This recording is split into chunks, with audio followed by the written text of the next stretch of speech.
Episode 38 of Creepypasta narrations. Today's episode of story: the Spongebob Bootleg tape.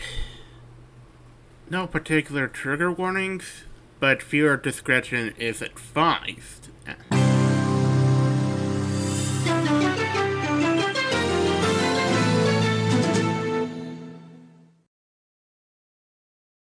This image was taken from a split-second frame in a corrupted bootleg of the Spongebob episode Dumped. Other than the image, the rest of the video was composed of incomprehensible jumbles of colors, static, or just black screens. The audio seems to be a heavily distorted version of the audio from the original episode, with loud, droning buzzes occasionally interrupting it. The bootleg tape itself was found in December 2004 by a group of 5 teenagers from the city, rummaging around in a trash can and within an abandoned mental institution. Of these 5 individuals, 2 have committed suicide, 1 has gone missing, 1 refuses to comment on the tape, and the last hastily agreed to give paranormal investigators the tape shortly after being interviewed about the suicide and disappearances of the other 3 persons.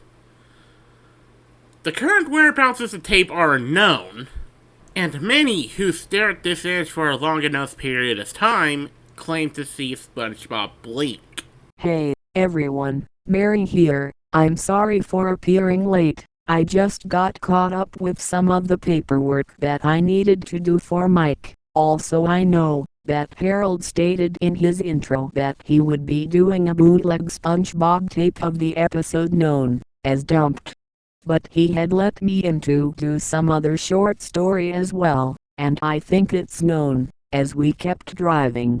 As to why, he said that he was wanting to fill in the audio, since the Halo multiplayer footage is going to be silent, and I believe he is likely make episode 39 of Creepypastas in a similar manner, if we're thinking about it.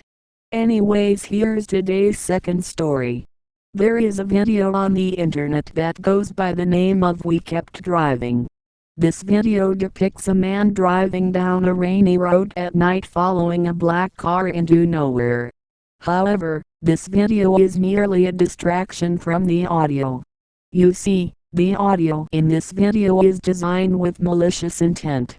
At first, it might seem like a slightly unsettling two-tone, repeated every 10 seconds, but this feeling of unsettlement is the feeling that the creator of this video wanted. After a few seconds, a man will start speaking to the viewer in Russian.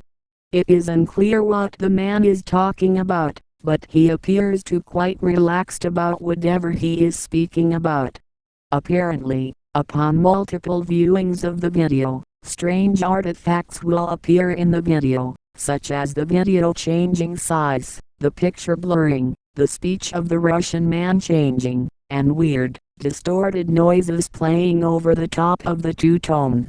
There have also been reports of nosebleeds, headaches, depression and paranoia whilst watching the video.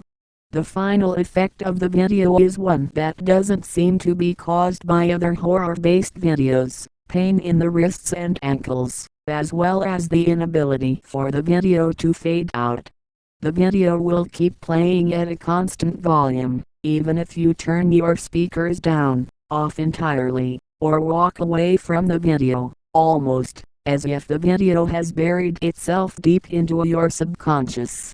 However, if you start off with the video on mute, the video will stay on mute. It only seems to keep playing at the highest volume you have set it to. Apparently, playing the video at a high volume results in more damaging side effects such as seizures, migraines, loss of sight for the duration of the video, out-of-body experiences, and hallucinations of a white man standing to the right of the viewer about 3 feet away. Keep looking left.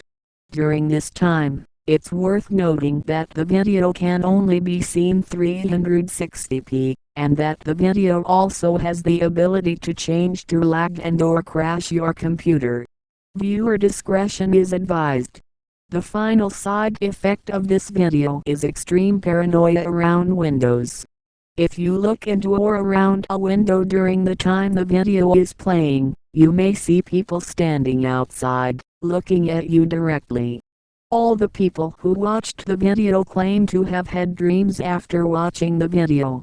The majority of the dreams are loosely connected, however, there are a few connecting themes to teenage boys being chased by some inescapable entity, security cameras, illogical amounts of blood, traumatic experiences, and strange, and indefinable, floating objects.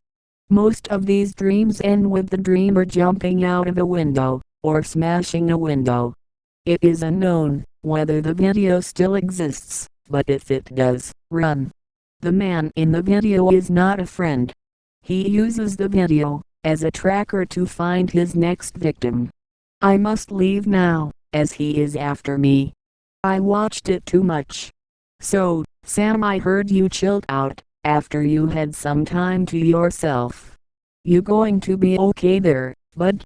Yeah, I'll be fine, Mary, thanks for asking. Though I am still kind of pissed that Harold didn't give much a damn, but the good news is, we have some new employees. Harold had done some favors with not only the Reds, but with Queen favors after that massive, as funk rub evasion in the vein of Man vs. Machine, or even Toontown for that matter. They were able to get Tavish and Jeremy in either solo or co-op, along with Cloud, Gabe and Manisha, now high school graduates at this time, along with some of his Neopian friends some positions and was able to pay them. And I think Harold just stuck with BakerRay95 Recording Studios company during the time and decided to keep it as such. Not sure why. But it fits well. Is it egotistical?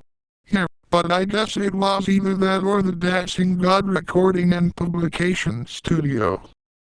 I'll admit, the last name would fit more as a publication studio rather than both a recording and publication studio.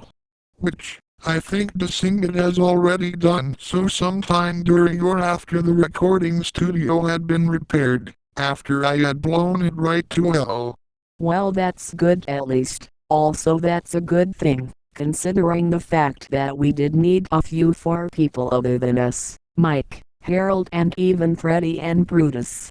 In fact, I did call in a few favors myself and had Mike's friends on too, as employees.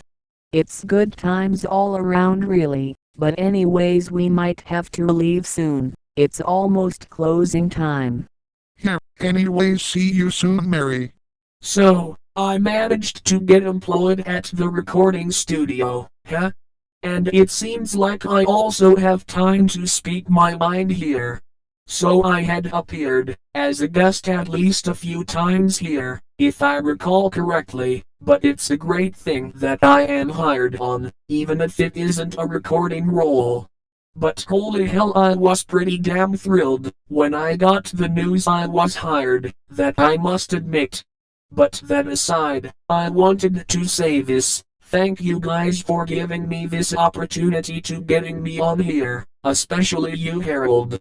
I know I am being all touchy-feely and all that shit, but thanks. Anyways, this has been Shaundi logging off for now.